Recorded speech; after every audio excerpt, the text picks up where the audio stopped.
So one world is the world of the man in chair. So that's the guy's name, man in chair. I don't think we ever learned what his real name is. And that his world is present day.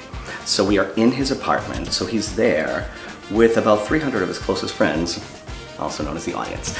And then he is narrating and telling us about a musical. And then once we sort of get into that, then the musical explodes all over his apartment, and the musical is in the 1920s. So these are the two worlds that comment on one is literally commenting on another, and the narrator talking about the musical, and the musical is there just by its existence commenting on how we see musical theater.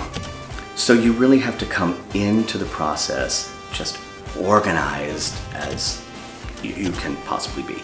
I've been working on this show for a year, so my apartment is just covered with Post-it notes of character breakdowns and scene breakdowns and costume things and research, and it's a chaotic environment in my apartment, but that's really the only way I would have survived this.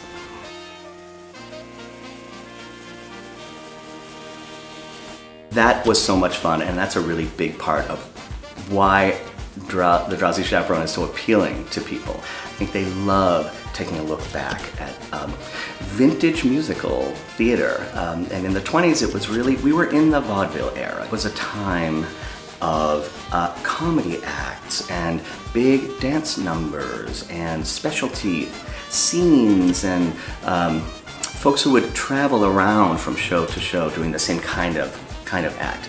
There was no Sondheim yet. We were not in the world of Rodgers and Hammerstein at all. Many years after that. So we weren't really dealing with like subtext or going deep into the psychology of stuff. And that kind of speaks to what musical theater of the time was designed to do, to really entertain us and let us escape.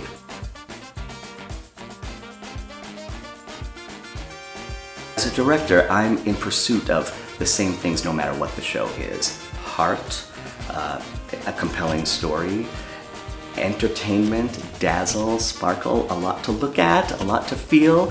I kind of go into every project thinking I want to help create a world that gives the audience eye candy and heart candy.